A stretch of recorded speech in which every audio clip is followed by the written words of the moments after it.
Hello, everyone. It's Shane Kanto, your Wasteland Reviewer, and welcome to the Wasteland Retrospective here on the SPDM Crew Podcasting Network. And this is my weekly show where my guests and I each pick a film related in some shape or form. And hopefully, by the end of this episode, you have two films to go check out. And joining me, because it is indeed the third Thursday of the month, it is Luke. Luke, thank you so much for coming on. Always a blast. Let's get French. Yes, as we're doing a double dose of cool ass movies from Luc Besson, who most people will probably know from The Fifth Element, Leon the Professional, maybe even Lucy, if you hmm dabbled into that film. But yes, he did do French films before that. And we're going to start off with the extremely Frenchly titled La Femme Nikita, which, yes, is hmm actually just called Nikita, but Yeah. in America, it's French. Yes. It's super French. Super French.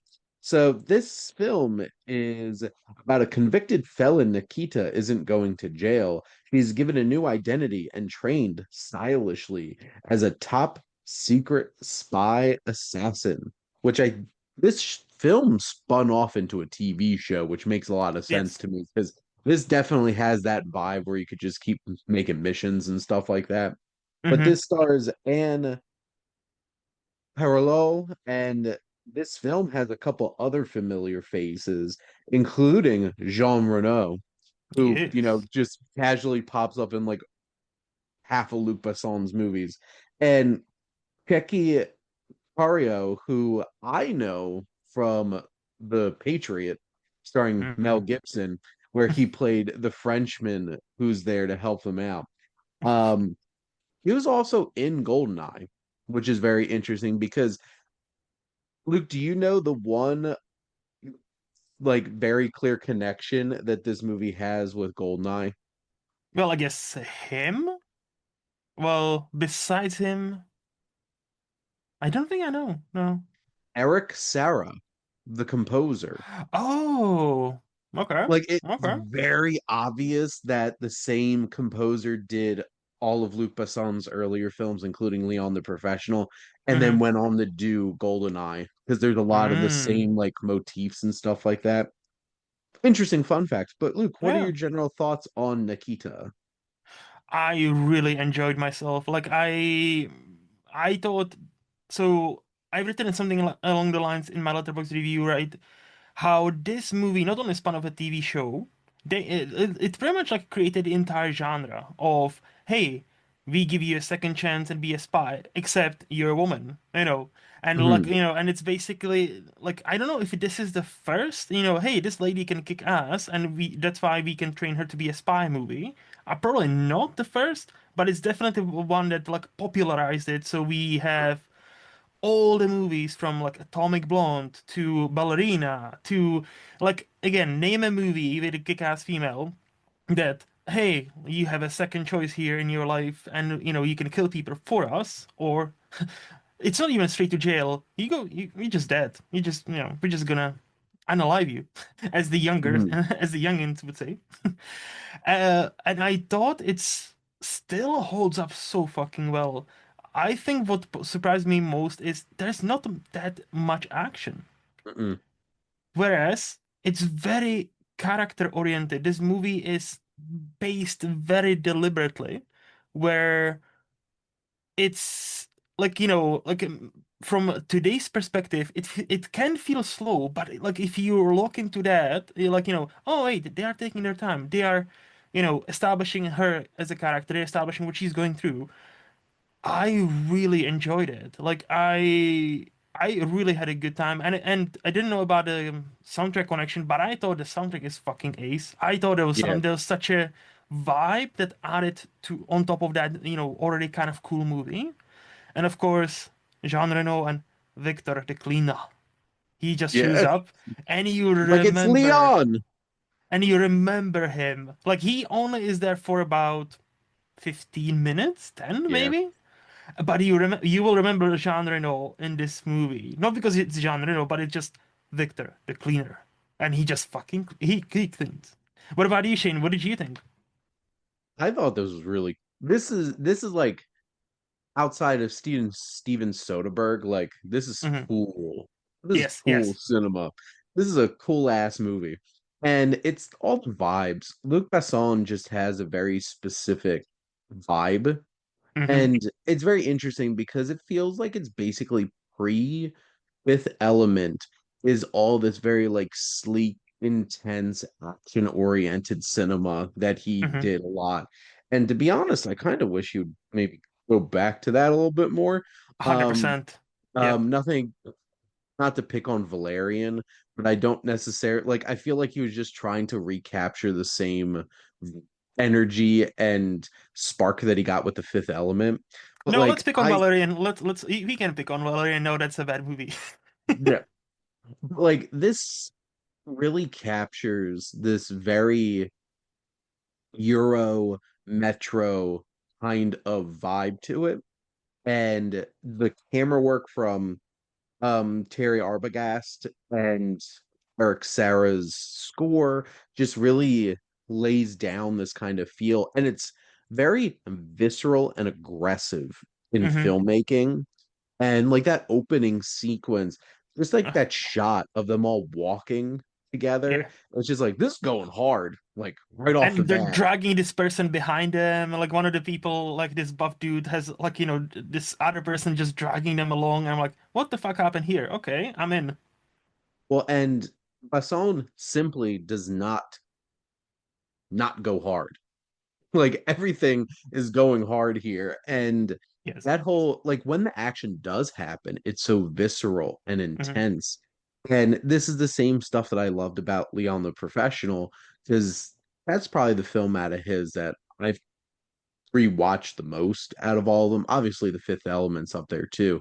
But Hmm. like this film has such intensity and a raw energy and a magnetism because then like it has that same kind of feel of where you have the visceral action, you have the sexiness. Like Nikita's a professional. She trained assassin, but you have this vibe that like there's this sexiness to her that you have. And I think Lee's performance is fantastic because it balances this intensity, it balances this vulnerability because this Hmm. film does put her in a lot of situations that challenges her as a character, both in love and in terms of her job and dealing with she's handled with kid gloves Hmm. Hmm. for a decent chunk of this movie and she's frustrated about it. We feel her frustration about it and we appreciated it. Like at some point she just uses like you're a woman. Let's Hmm. sneak you in, distract you with being a woman, and Yes. then get out of here. You're done. Yeah. Let the boys get the job done. But like I love that whole sequence with her trying to assassinate that woman with the sniper rifle while she's Hmm. hiding in the bathroom and her partner's just like, we need to talk. And Yes. like that's a very important scene for her as a character and her interpersonal relationships, while also her doing her thing and her looking real badass with that giant sniper rifle. Like talk Um, about attention in yeah. that scene. Just like, so many things are happening. Like, and Mhm. it's obviously just, that target, she doesn't even know who the target is until the last second. And then like she only has a couple of seconds to take the shot. So yeah, yeah. And like, as you mentioned, like, Anne, so Parillaud, I don't know, Anne, a very French name. She's a great actress. Like Mhm. I thought like she was exceptional because many movies nowadays they have this problem where, hey, we have a strong female character, so she almost behaves like a man in many ways, and I'm like, Mhm. but this is not how it works in a real world. Have you ever met a strong woman? They don't usually act like this. This is a movie, especially American thing, and this is what I picked up on this, Nikita. She is so silly. Like she is still like loud. She is Mhm. silly. She enjoys herself whilst being the assassin. Not, she doesn't push it away just because, hey, I'm the serious assassin now. I'm strong. Did you see my muscles? I'm strong. So therefore I cannot have any fun. I'm just gonna be brooding. Mm. And like she, like, there's scenes where she is brooding, but there's scenes where she's like down because like this job is obviously not for her. She's like, tearing her apart. But there are also scenes where she's just silly, just being a woman, right? Just being Hmm. herself. And just I think Luc Besson like managed to capture that whole spectrum without it sort of feeling cheap, cheesy. Like she's an objectively good-looking woman, but I don't think she, like apparently they used to be together. They have a child together. So this, by the way, watch the movie. That lady gave birth 2 years before this movie was made. I hate her because she has a great body. Like I'm like, I don't look like that, and I haven't had any children. I'm like, I don't know, no.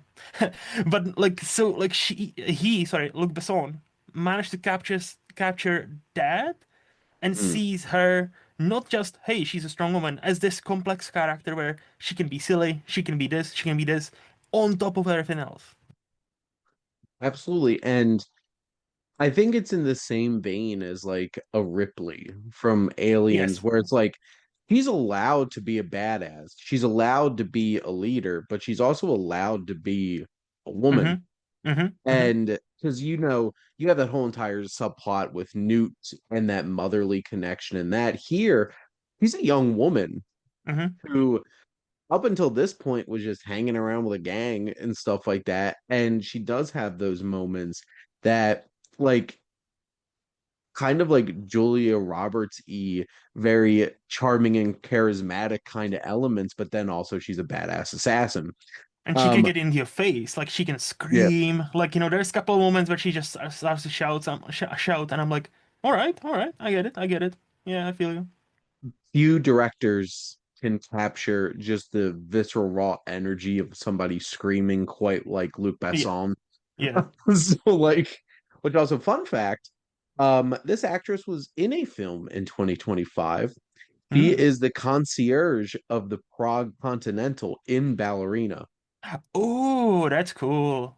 Now I want to go back and rewatch Ballerina and specifically try to point her out because that's one of the things I love about the John Wick Hmm. universe is that they're so specific about the actors that they cast and the legacy that they bring and Yeah, stuff like that. Because like, of course, the Nikita would fit in original. perfectly. Yeah, Yeah, like one of the original badasses, and again, she is a badass. What I also loved about this movie, how like I think you mentioned this before, like not only the camera work, but I also would like to highlight editing, like yes. specifically how they go about like uh informing us how much time has passed. Like like she starts and she mentions, "Oh, today's my 20th birthday," and then there's like this interesting cut, and suddenly, "Oh, 23rd birthday," and it's like, "Oh, okay," and like just like it's kind of offhanded comment, like, "Oh, okay." So she's been training for 3 years.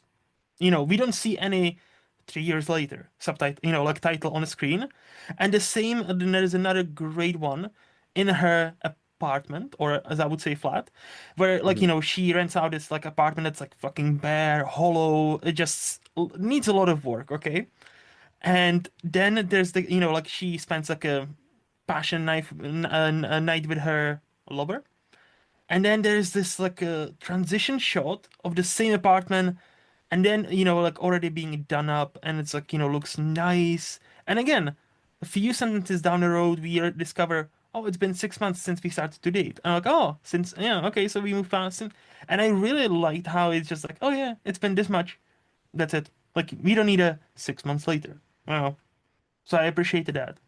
Well, and I think that's something really important that if you can tell a story with subtlety, that's going to respect your audience. That's so important. And I know one director was complaining about this very specifically recently, where it's just like, no, I'm not going to put Washington, D.C. across the screen when there's literally like the White House. Or Like, like London when you have like the Big Ben and the fucking wheel, right? Like yeah, everybody knows that's at London, the right? Ferris wheel is just like, we get it. Yes, yes. You don't have to be that way. And yeah, the subtlety like that, this really sharp film. Hmm. And it's also very It's interesting watching when you watch a lot of international cinema that you pick up on certain things. Like an American film would not end the way that this did. Oh There's no. no way in hell. That And ending. Yes. that's such an interesting choice of a last scene to have. And but I think it's important to where Nikita is in her journey that this is how the film ends because this whole entire film is about men and their Mm-hmm. perception of her or how Mm-hmm. they're controlling her or treating her and stuff like that. And I thought it's very fitting having this interaction between the two men of her life, both in her personal and her professional life, just being there with each And other. and also, but it's, yes, it's about the man, but it's really about her and how, Yeah. no, she's gone. You will not find her. You know, I loved her and I lost her too, and we need to deal with that. And credits start to roll. I'm like, this fucks hard. This goes so fucking hard. Like I was so happy that it ended this way and not like, oh, she's on another mission being a badass. That Or would be she's such like an on a obvious. beach somewhere. Yeah, like Like, sipping a cocktail. Yes. yeah. Everything is nice. Look, there's a beach sunset. Oh, everything worked out. No, it may be not worked out. Fuck knows. But this doesn't matter. This ending slap. Like it just goes. Yeah. I was like, yes, yes, yes. I was so like I was pissed. I was like, yes, this is like more movies, especially nowadays, should have the balls to end like this. Like should be like, oh yeah, we don't know, but we need to deal with it. The end. Well, I can name at least a couple of films this year where I'm just like, did we need that one extra Mm-hmm. button on the end of this movie? There's one in particular, I'm not going to say what it is on air, but like, I was just like, there's the ending. Mm-hmm. Perfect. And then Mm-hmm. it went to another scene. I'm like, ugh, why'd you do this? Mm-hmm. Like, this is where the film ends. That's all you need. Men Mm-hmm. right here. And I think the best sequence in this whole entire film is that mission that goes wrong, and then Jean Reno shows up. And Yep. that whole entire 15-minute sequence with him in this film is so great. It's the energy between the two of them because they have very different approaches to Oh things. yeah. Because Renault is very like By the book. Like and everything needs to very be precise. Everything needs to yes, be like cold, almost detached. And even in see, calculating. but and even in that scene, right? Like she has like this like a mini breakdown where it's just Yes. like, oh fuck this, like I cannot deal with this. I cannot. And again, she that doesn't make her any less strong. This makes Mhm. her human. And Yeah. I wish more movies, especially they're like, look at us patting themselves on the back. Look at us having strong, independent women. Yes, strong, independent woman character. Look at us. Look at us. We are so good. Pat us harder on the back. And they fucking miss the point and they come across very non-true to life. Whereas, she has a mini breakdown as many people would, because she isn't like, she's been in part of the program only quote unquote for 3 years. So she's Mhm. still kind of beginning of her spy career, right? So Yep. of course. And yeah, and you have Jean Reno, who's probably done this for fucking ages. Yeah. And you're like, no, this goes like this. This needs to happen like this. I have my acid here. Oh, he's not Yeah. dead. Okay. And it's so funny the parallels here, but he is a professional. Like Mm-hmm. he does his thing, he knows what he's doing, and you better listen to him. And that's his approach to things. He's Mm-hmm. like the wolf from Pulp Fiction. It's just like, pretty please, with sugar on top, they'll go clean out that from car. And it's just like that he's coming in, you better listen to this man because Yep. he's there because you messed up. Yep. Yep. Yep. And that sequence is intense, it's shocking. Um, there's so many moments where you're just like, is something else bad gonna happen? You have shootouts, you have all of this stuff. And this film, like to your point, even though it doesn't have a ton of action, when it does have action, it's great. It's Mm-hmm. intense, it's Mm-hmm. thrilling, it's engaging. But I guess, Luke, did you have anything else that you want to add about Nikita? The only other point that I just thought of, I also like how again, nowadays, oh, the husband doesn't know or the boyfriend doesn't know, and it's a total surprise that, his woman is this super badass killer. And he tells her, "Oh, I knew, like, I knew for a long time. I knew you're not working in a hospital. Like, I've noticed these things." Like, so he's an idiot. And I'm like, yeah, Yeah. like if you live with somebody and he lives with her, like there's gonna be a few times where like, the fuck? Like, hospital all the time? All the time? Really? Like, and then you go check on her and stuff. So, like, I like that aspect when, when they have the heart to heart towards the end. And basically, he tells her, like, "Oh yeah, I knew." And they had again, it's a character-driven movie. Hmm. And on top of that, it's a movie about assassin. And just it meshes so well. Yes, it might be not the most action movie you'll ever see, but I think it's still in the genre it started to an extent. I think it's still at the very top. Like, this must be like the top three of this specific genre. Hey, you fucked up, so you can either die, or you can spend your life in prison, or you can come work for us, for the government. Hmm. So yeah. Well, and I think it's like that. It's very much like that Neo. Like it's like I don't know if it's quite noirish, but like it has that kind of Mm-hmm. vibe, that intensity, and that sense of danger about it. Mm-hmm. This film has a sense of danger. It doesn't Yes. need nonstop action to make you feel like there's consequences here, and people might wind up dead Oh along the way. yes. But this is such a great film. Mm-hmm. This has been one that, you know what, to be honest, for some reason I kept getting this and um Femme Fatale mixed up. That's a De Palma film, Yeah, is that's the bummer.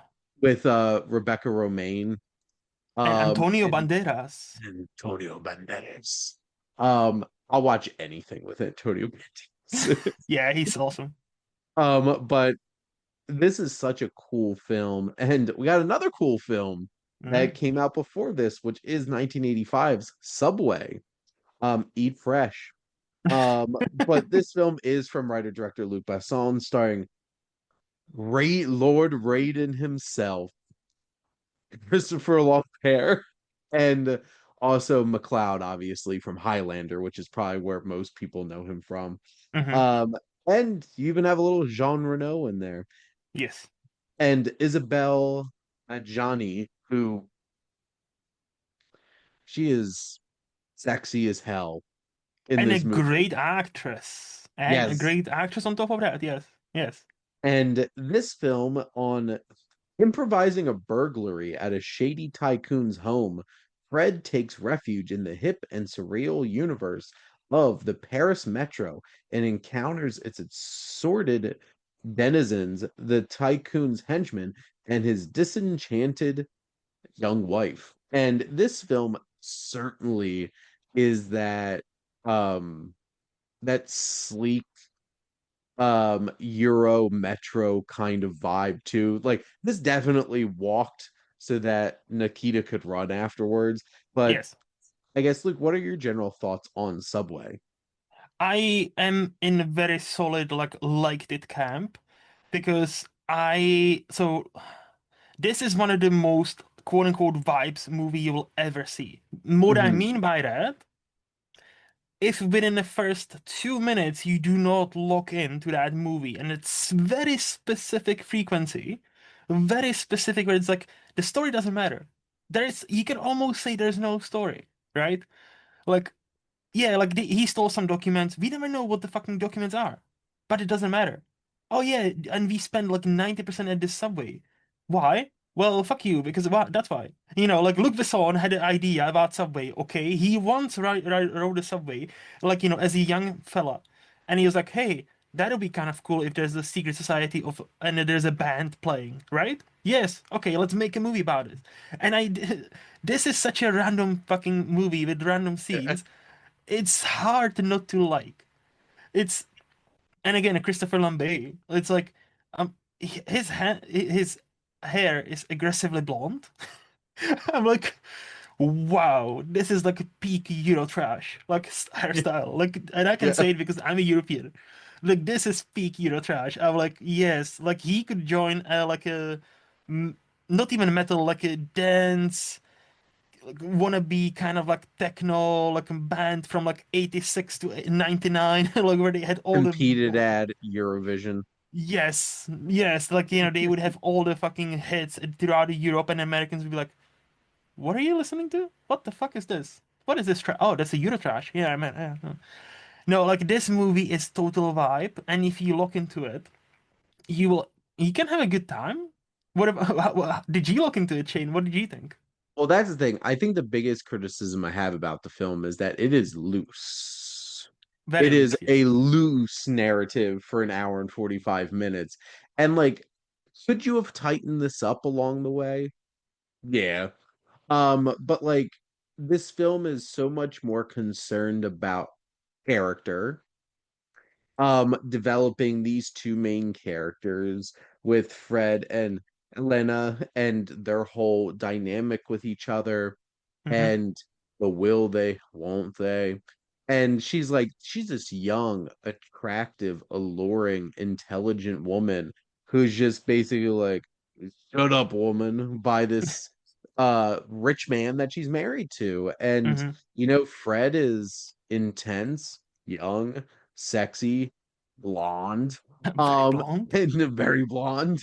And he becomes she catches his vibe, and a lot of this film is them feeling each other out. Mm-hmm. um Not literally. It's not that kind of movie. But like this It's kind not of that thing, French. it's not that French. Yeah. You have to watch like Blue is the Warmest Color if you want to be watching that much feeling out. But like this kind of vibe is a lot of character work, a lot of world building, because we get all Mm-hmm. these strange characters, like even like Jean Reno back in this again as Yes. this like random guy, like his whole outfit vibe, his mustache, all of it. Everything is so specific Like about this. he John Reynolds' character in this movie, they even say he's a drummer. He doesn't want to state his name. That's it. Like we don't even get his name because he's Uh, just a drummer and he just drums. Like he barely speaks in a movie and he's just there. Yeah. And from the jump, I remember starting the film and just being like, holy crap, because we're in a chase. Yeah. And like this type of that Euro Metro techno vibey kind of action certainly has influenced a lot of different films. Like you could tell, like I remember watching like the Born Identity, that whole entire chase sequence in that is obviously them trying to capture this like Euro Metro kind of urban feel of action. This nails it and it's fun. Eric Serra again back with the score here. It Hmm. really fits and like just it's ever so slightly over the top and campy, like still grounded in a way. It's a strange feeling, but like it's one of those kinds of things where you watch a Sam Raimi film and you realize this is very Sam Raimi and nobody else has a vibe like this. Luc Besson has a very specific vibe that he Yes. brings to his films, and you can feel that from this movie, which this is like almost 10 years before Leon, Hmm. before The Professional. And this opening chase sequence is so much fun. It's intense, it's thrilling, and you're like, who is this? What's going on here? Like, I'm intrigued. And Yes. there's so many great camera moments. Like, there's this long tracking shot of Fred just sprinting through the metro and him just like the camera following him and just like those kinds of choices. This is such an incredibly shot, well directed, well edited film that just has a propulsive nature when it needs to. Hmm. And then it has this just vibe that's the look to it. All the costuming, the hair, the makeup all pulls together, the music just layering that on top. And Hmm. the final scene like hits so hard with all that with the music in the background. Like I was vibing to this Oh concert yeah. going on. I'm like, and I'm looking at the runtime, I'm like, oh no, this movie's coming to an end. Something bad's gonna happen. And it hits in that kind of way. And if you map this out, did a lot happen in this movie? Not really. Eh, A lot of conversations, a lot of conspiracy, a lot of twists and turns in terms of character motivations and stuff like that. It's just not something where it's like you're gonna easily be able to like plot this out. Like if I told you sit there and tell me beat by beat how this film goes, you're not probably gonna remember all the little like elements to stuff it. happens, right? Yeah. There's a lot of stuff that happens, but overarching narrative is almost kind of non-existent. But I think is here's the thing, right? I don't mind that this kind of movies if the movie and the director making that movie understands what they're making. So, for example, what I mean by that, this movie, even before the chase scene, it starts with a quote, and the quote is, "To be is not to do." Socrates. To do is to be. Sartre. Doobie doobie doo. Sinatra. And I this that's a sign of a movie that announces itself quite loudly from the very first second. Oh Yep. yeah, you're in for this kind of fun. If you consider this fun, this movie will be your vibe. Yep. And it's genuinely, it feels like, Luc Besson, like, I didn't read it anywhere, but I genuinely feel like, he just, like, like how many younger filmmakers start. They just do something totally basic, like ride on a subway. And just imagine, hey, what if there's entire fucking, like, ecosystem within the subway? What happens when subway closes for a night? Are people living inside of the walls? Maybe. Is there a very big buff dude called Bill, if I'm not mistaken? That just fucking lived and is like one of the most ripped dudes I've ever seen in my life. I was like, that's a physique. Wow. I was like, Mhm. I am impressed. Like I'm not that easily impressed, but I was impressed. And that just and but so like Luc Besson knows what the movie is. The Yep. fact we don't know, that's fine. But he, the director, knows exactly what he wants to make, and the movie in lesser hands would be kind of like, yeah, this is just like experimental kind of student movie. I don't know what I'm watching, but like his sense of direction, this is his second feature, by the way, is so assured. And like he understands the characters, like Isabella Adjani. She's got that great, like he can kind of see like she's sad, and then she has the Mhm. great scene where she tells a lot of rich folks to fuck off, and I'm like, this is why she's sad because she doesn't want to be in this marriage. She's probably just there for the money, but she now regrets her choice, right? Yeah. So like it's all about the characters. It's all about yeah, it's kind of like Nikita, but here where Nikita actually had a plot, here it's more Mhm. like, hey, this is another day in the subway.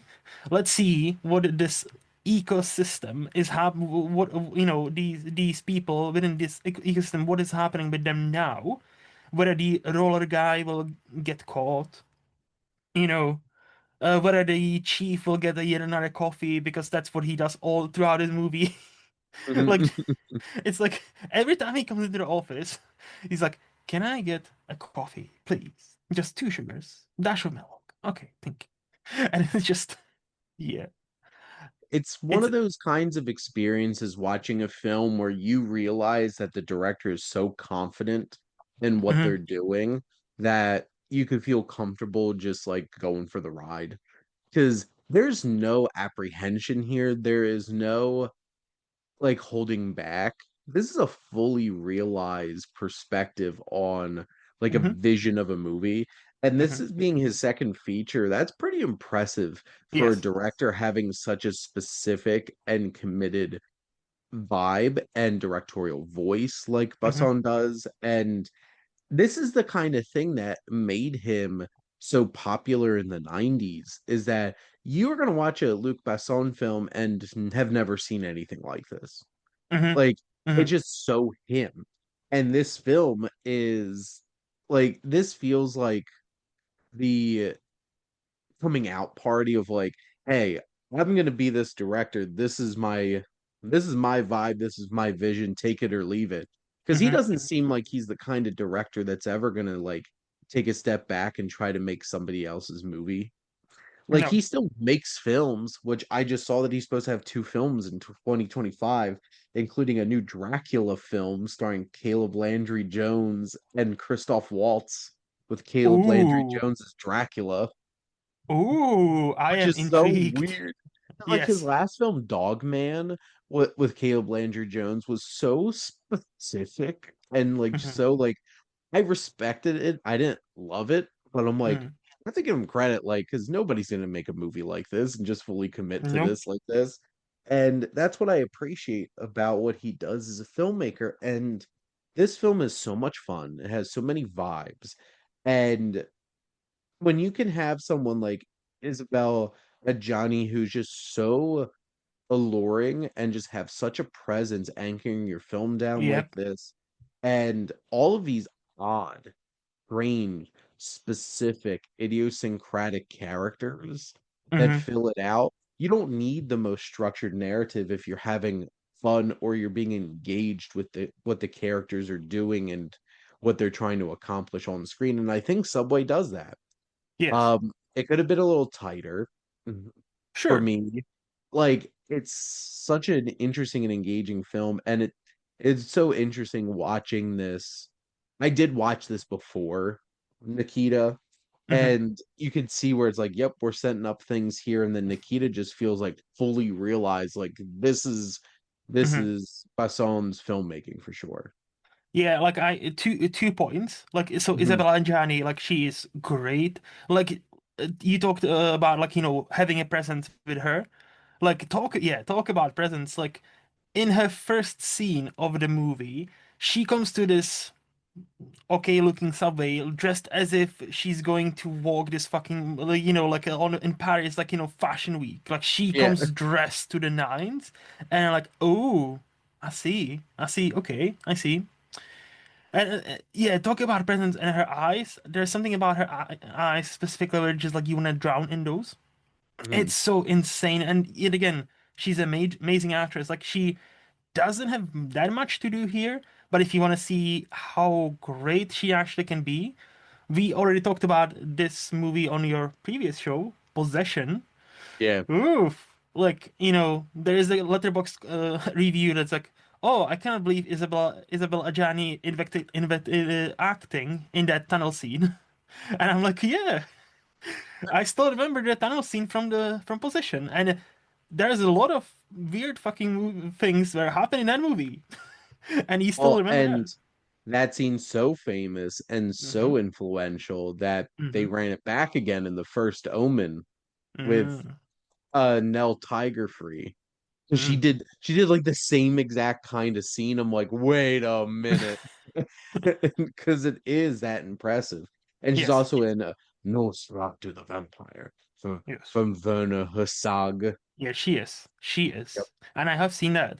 But yeah, also like what I would like to touch on with Subway, I really like the choice where if we hear music, like 90% of the time it's actually being played in a Yeah. scene. And I'm like, whether it's like a genre no and just like drums, so it kind of feels almost like Birdman-y in a way, like where it's like a lot of drumming, Yeah. or where it's like a boombox with like this tape, or whether the movie stops for like 3 minutes and it gives us this beautiful song sang by this guy and like this band. I'm like, see, this is the perfect example. That scene in like middle 60% in the movie, the movie just stops and gives us this almost like a video of this dude just singing this beautiful song in English. And I'm like, did we need that? No. Did I love it? Absolutely. Like Yeah. lot and this I think this is the movie in a nutshell. There's a lot of things happening. Did we actually need this? Not really. But am I somehow vibing with most of these choices? Absolutely. Like I have this movie also on a Blu-ray. I'm not gonna give it away. I'm not gonna sell it. I'm gonna keep it. I'm gonna keep because I can see myself rewatching this like at some point and yeah, just vibing with this heart because Luc Besson and Isabella Adjani, yeah, what's not to love? Absolutely. And fun fact, Eric Serra, the composer of the film, is the bass player in the band that Oh, pops up because he's like actually in the film. that's cool. Um but no, this certainly is, and this is an interesting stark contrast to a film we talked about on the watch list Hmm. of, you know, Michael Cimino's Heaven's Gate, where it's like, did we need this scene? No, we didn't. This could have been gone. Yeah. This is the kind of film where it's just like, is it a bit too loose? Maybe. But like I'm vibing with the scenes that we do have, so that's what makes it engaging and interesting. And what Like, helps this isn't 4 hours long, Shane. What helps correct. is This is an hour and 45 minutes. yes. Like this probably could have been leaned out to 90 minutes, but Sure. like I'm enjoying the vibes too much. So Hmm. that's the thing. If you feel the vibes of this movie, you're gonna just enjoy the ride. And I Hmm. enjoyed the ride all the Hmm. way up uh, to its Heartbreaking end. ending. Yep. This is there's tragedy in the subway. That's Oh yes. exactly what's coming your way. There you go. I just soused that. You could enjoy that. Well, Luke, do you have any other thoughts on Subway?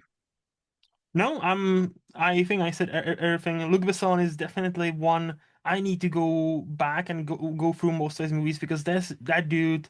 He doesn't hit all the time, Hmm. but everything he does is at least intriguing enough. Or everything I've seen of his so far. Like even the movie Anna, it's Yeah, fine. It's fine. It's fine. it definitely feels like one of his kinds of films, and it definitely Yes. feels like he's trying to run back some Yes. of the things that he did with like Nikita and stuff like that And for we do not sure. talk about Valerian. We do not like that is eh. It's a movie. It is a movie. But that is a wrap here on the Wasteland Retrospective. Next week, Jeff and I are going to be talking about a double dose of iconic rom-coms as we talk about Sleepless in Seattle and When Harry Met Sally. And next month, Luke and I are going to take a look at a couple of horror sequels from one franchise that most people haven't made it past the first one. And we're going to talk about Psycho 2 and Psycho 3. So, Hmm. but thank you all for listening. Make sure to like, comment, and share on this episode. What's your favorite Luc Besson film? Is it The Professional? Is it The Fifth Element? Or could be a wide range of other things. Now, Is it I don't Valerian? know. Is it Valerian? Did we offend you? Is it Lucy? Did we also offend you? Or at least I did. Like, this is the kind of film this is a filmmaker that has some interesting films to explore. Yes. Make sure to follow or subscribe wherever you listen to your podcast. We have a wide range of different shows here on the SPDM crew, including Luke's interview show and plenty of things about movies, but plenty of shows about all different types of things. And I'm sure you'll find something to enjoy. But if you're interested in becoming a guest on one of these shows or starting your own podcast, reach out to us on our website. If you like our logo, check out HiFlyer Creative for all your digital marketing needs. But most importantly, thank you as always for tuning in and supporting the Wasteland Retrospective here on the SPDM Crew Podcasting Network.